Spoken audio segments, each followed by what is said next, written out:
सकाळी जेव्हा मी वालधुनी नदीचे पाणी दौरा केला त्यावेळेस सन्माननीय आयुक्त, प्रशासन, लोकप्रतिनिधी आणि आम्ही जेव्हा हा दौरा केला तर वालधुनी नदीचा आम्ही दौरा केला तेव्हा ते साफसफाईची मागणी होती. उत्तेकर साहेब काल आले होते तर तेही बोलले की आम्हाला फक्त वालधुनी नदीचं तुम्ही क्लिनिंग करून द्या. तर आपण त्यासाठी आमचे चालू आहे प्रयत्न की आपण ती लवकरात लवकर क्लिनिंग करण्याचा आपला प्रयत्न आहे. त्यासाठी जेव्हा लास्ट टाइम खासदार साहेब डॉक्टर श्रीकांत शिंदे साहेब जेव्हा आले होते, मीटिंग होती, तेव्हा त्यांनी सांगितलं त्यावेळेस देवळकर मॅडमने विषय घेतला होता की आमची वालधुनी नदीचा विषय आहे तो आमचा लवकर मार्गी लावावा. तर खासदार साहेब बोलले की त्याच्यासाठी माझे प्रयत्न चालू आहेत आणि मी ती लवकरच शुद्ध करण्याचा प्रयत्न करणार आहे. त्यानंतर आज मी सॅटिसचा प्रकल्पासाठी मी पाहणी दौरा केला. त्यावेळेस सर्व तिथले नगरसेवक होते, जसे पेनकर साहेब, किंवा मॅडम, जतीन साहेब, हे सगळेजण असताना आणि मोरे साहेब होते. त्यावेळेस त्यांचं असं होतं की मॅडम सॅटिसचा प्रकल्पाची तुम्ही पाहणी दौरा करा. तर अशी पाहणी दौरा केला तिथे बरेच आम्हाला असे विषय आढळले की ट्रॅफिकची समस्या आहे, फेरीवाल्यांचा विषय आहे, फुटपाथचा विषय आहे. तर त्यावरती कमिशनर साहेबांशी मी त्यांना बोलले की तुम्ही हे लवकरात लवकर मार्गी लावण्याचा प्रयत्न करा, फेरीवाला झोन तयार तुम्ही करा. त्यानंतर हा जो ट्रॅफिकचा विषय आहे, ट्रॅफिक पोलिसांना आम्ही बोलून घेणार आहोत आणि त्यांना सांगणार आहोत की तुम्ही याचं काय नियोजन करता हे मला लवकरात लवकर देण्याचा प्रयत्न करा. तर ते देणार आहेत आणि त्यानंतर आम्ही हा प्रकल्प सरांनी जसं सांगितलं की जुलै महिन्यात आपण हा प्रकल्प चालू करतो आहे.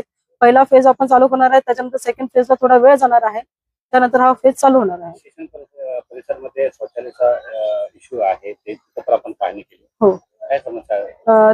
त्या ठिकाणी जेव्हा पेनकर साहेब बोलले की महिलांसाठी जो आहे तो उल म्हणून आहे, पण त्या ज्या आपल्या ग्रामीण परिसरातल्या ज्या महिला आहेत जसे की स्टेशन परिसर जवळ असल्यामुळे त्यांना ते समजत नाही.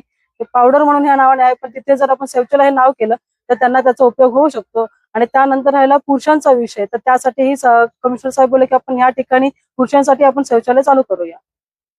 आज आपण मान्य महापौर मॅडम, त्याचबरोबर लोकल नगरसेविका देवळकर मॅडम, त्याचबरोबर सर्व आमचे अधिकारी, विशेष करून वालधुनी नदी पुनर्जीवित कसे करता येईल याकरिता पाहणी करायला आलो. त्याकरिता या ठिकाणची जी समिती आहे आणि उतेकर साहेब त्यांनी काल निवेदन दिला होता, त्यामुळे महापौर मॅडम आणि मी या ठिकाणी आलेलो आहोत. नदी पुनर्जीवित कसे करता येईल त्याच्यावर सखोल चर्चा या ठिकाणी झाली. त्याच्यामध्ये नदीला डिसिल्टेशन म्हणजे त्याचे गाळ काढून त्याचे रुंदीकरण पण करता येऊ शकेल. त्याचबरोबर तिथे कचरा कोणी टाकू नये, मग त्या प्रकारची साफसफाई आणि ट्री प्लांटेशन, वृक्षारोपण करून नदी पुनर्जीवित कसे करता येईल याबद्दल सकारात्मक चर्चा झाली. त्याकरिता प्रशासनामार्फत डीपीआर तयार करण्यात येईल आणि त्याचबरोबर काही प्रमाणात काही काम आपण लगेचही सुरू करू शकतो, यावरही प्रशासन सकारात्मक रीतीने काम करेल. एवढंच नाही तर प्रदूषण एक महत्वाचा मुद्दा असल्यामुळे आणि वालधुनी नदी